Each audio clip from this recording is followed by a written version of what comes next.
আপনার কি বিশ্বাস হবে যদি আমি বলি যে আপনার সারাটা দিন খুবই ভালোভাবে কাটানোর জন্য এবং দিন শেষে আপনি আফসোস করবেন না যে কেমন দিন আমি কাটাইলাম, সেটার জন্য আহামরি কিছু করার দরকার নাই, জাস্ট একটা কাজ যদি করেন তাতেই যথেষ্ট ইনশাআল্লাহ।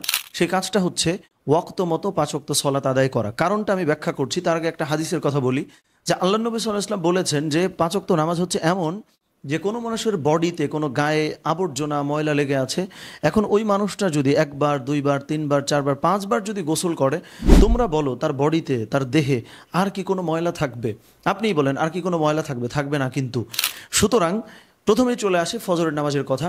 দেখেন, আপনি আপনার ফোনে অ্যালার্ম বাজিয়েছেন, আপনি হচ্ছে কোনো ঘড়িতে অ্যালার্ম বাজিয়েছেন, সমস্ত অ্যালার্মও যদি আপনি বন্ধ করেন আপনার কিন্তু কোনো গুনাহ হবে না।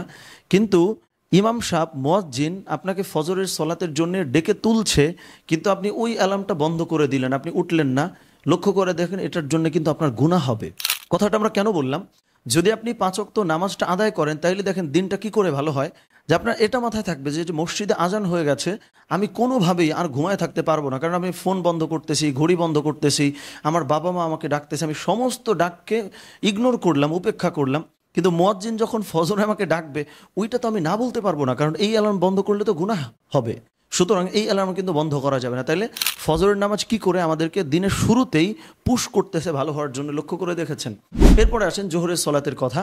আমরা ফজর থেকে যেহেতু কাজটা আরম্ভ করেছি, আমি কিন্তু 9টা বা 10টা বা 11টা থেকে আরম্ভ করছি না, আমি যেহেতু বাদ ফজর 8টা 9টা থেকে আমার সেশন আরম্ভ করছি বা দিনটা শুরু করতেছি, তার মানে আপনি 6-7 ঘন্টা কাজ করার পরে হলো জোহর হবে। তখন কিন্তু অনেক সময় আমরা এক্সস্টেড হয়ে যাই, আমরা বিরক্ত হয়ে যাই, খুব ক্লান্ত হয়ে যাই।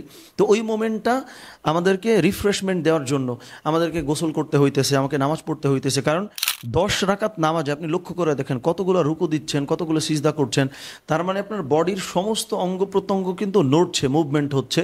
এটা কিন্তু খুবই রিফ্রেশিং এবং আপনাকে অ্যাক্টিভ করার জন্য, রিস্টার্ট দেওয়ার জন্য খুবই কার্যকর ভূমিকা পালন করে এই জোহরের সলাতটা বিশেষ করে। এবং ইসলামের কিন্তু একটা রীতি আছে যেটাকে কাইলুলা বলা হয়, যেটা হচ্ছে জোহরের সলাতের পরে খাওয়া দাওয়া করে আমরা একটু রেস্ট করি, সেটাও কিন্তু জোহরের নামাজের সঙ্গেই সম্পৃক্ত।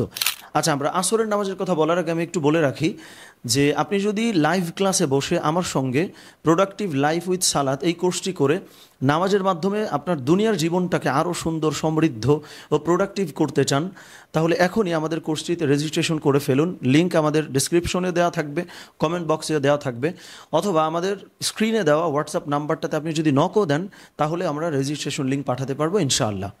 এরপরে চলে আসে আসরের কথা।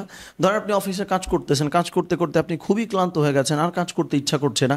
এই মোমেন্টে কিন্তু চাইলেও আপনি শুয়ে পড়তে পারেন, কিন্তু যখন মুয়াজ্জিন আপনাকে ডাকবে যে আসরের নামাজের সময় হয়ে গেছে তুমি ওঠো, তার মানে চাইলেও কিন্তু আপনি শুয়ে থাকতে পারবেন না। আর আমরা সকলেই জানি, গবেষণা এটা প্রমাণিত, যে সন্ধ্যা বা আসরের টাইমে কেউ যদি ঘুমায় বা শোয়, এটা কিন্তু তার শরীরের জন্য খুবই নেগেটিভলি প্রভাব ফেলে, এটা তার শরীরে কিন্তু ক্ষতি করে। তার মানে আপনার যদিও অলস লাগছে, যদিও খুব খারাপ লাগতেছে, কিন্তু যেহেতু আসরের নামাজ আছে এই জন্য চাইলেও আপনি কিন্তু শুয়ে পড়ে নিজের দেহও নষ্ট করতে পারতেছেন না, আবার কাজ থেকে আপনি বিরতও হইতে পারতেছেন না, কারণ নামাজ পড়ার মধ্য দিয়ে তো এই শরীর চর্চা করে আপনি আবার অ্যাক্টিভ হয়ে যাইতে হচ্ছে। সো এই নামাজও কিন্তু আপনাকে অলস হইতে দিচ্ছে না আসরের নামাজ।